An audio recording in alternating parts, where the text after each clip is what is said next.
Hello friends, welcome back to a new video. Today I'll be telling you when the Europeans arrived in Canada, like a little mini history lesson. Like Aboriginal people, early Europeans traveled great distances, risking danger and death as they explored unknown territories. Why did they do it? Some had no choice. Wars or overcrowding drove them from home. They needed somewhere new to live. Others explored out of curiosity to find out what was there. Many hoped to find gold or other riches. Some Europeans went east as far as China searching for riches. They brought back jewels, silk, spices, and other Asian goods, which were greatly valued in Europe. At first, most Europeans didn't explore west across the Atlantic. They thought there was nothing there except the ocean and probably huge sea monsters. But the Vikings knew better. The Vikings were great sailors. They used winds and currents to take them across the Atlantic, setting out from Scandinavia, today's Norway, Sweden, and Denmark. They formed settlements in Iceland and Greenland in the 9th and 10th centuries. The first European to see North America was probably a Viking named Bjarni, whose ship was blown off course on the way to Greenland. Bjarni sailed along the coast but didn't go ashore. About 15 years later, around AD 1000, Leif Erikson decided to investigate the land Bjarni had seen.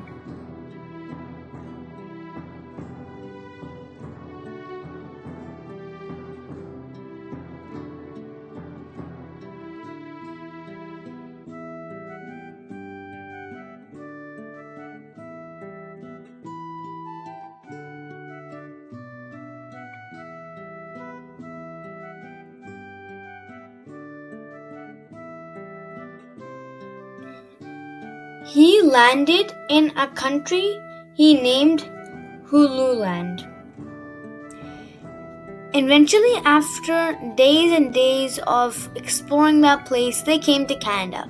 They seemed to like Canada and they wanted to live there. But their settlement didn't last long because the First Nations outnumbered them and they were driven back to their homeland, which was actually Greenland. So actually, if some of you will remember, there has been a Viking settlement found in the Meadows. I'll put the link in the description below. So in one of those parts, it talks a little bit more in detail about the settlement, and you guys can go check that video out. The treasure hunt begins. By the 15th century, fishermen from Portugal and other European countries were sailing far into the Atlantic. Some may have fished in the waters off Newfoundland, but these good fishing grounds weren't widely known. It was John Cabot and his crew who spread the news of them after his voyage. Of 1497, Cabot was searching for treasure, not fish. He was trying to find a quick route to the riches of Asia, like Christopher Columbus 5 years earlier. Cabot believed he could get to India or China by sailing west across the Atlantic. But he wanted to look farther north than Columbus has.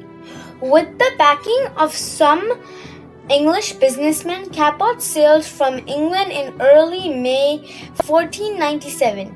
When he sighted land on June 24, he thought he'd reach China.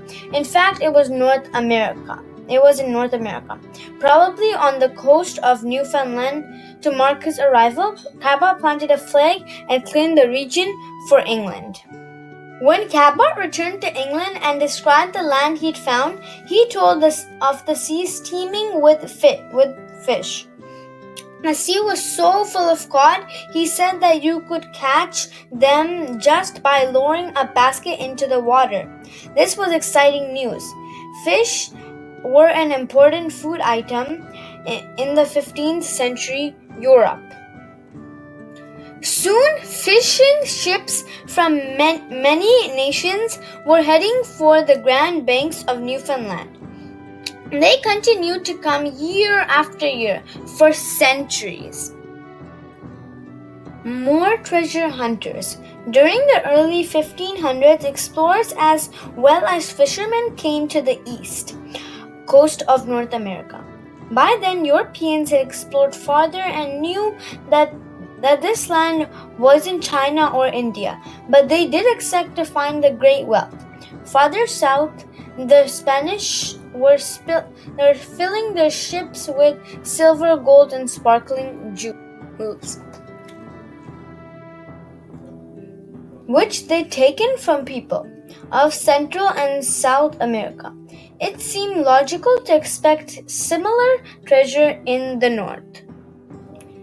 In 1534, the King of France sent Jacques Cartier across the Atlantic with 2 ships. He hoped Cartier would find gold or a sea route to Asia. Cartier reached Newfoundland in May, found his way to the Strait of Belle Isle, and explored the Gulf of St. Lawrence. On July 24, he set up a large cross on the Gaspe Peninsula as a sign that he was claiming his country for France. At Gaspe, Cartier traded with a group of Iroquois who had come there to fish, and he had made friends with the chief, Donica. When Cartier left for France, he tricked 2 of Donica's sons into coming with him. So guys, today I will only be doing a part 1, so there will always be a part 2. So if there's a part 1, there'll be part 2. So be tuned in for part 2, and it's called Cartier's Second Voyage. And there's also supposed to be his 3rd voyage, so I'm going to be doing both of them. So guys, remember to like, share, and subscribe like always, and be ready for more videos. Goodbye.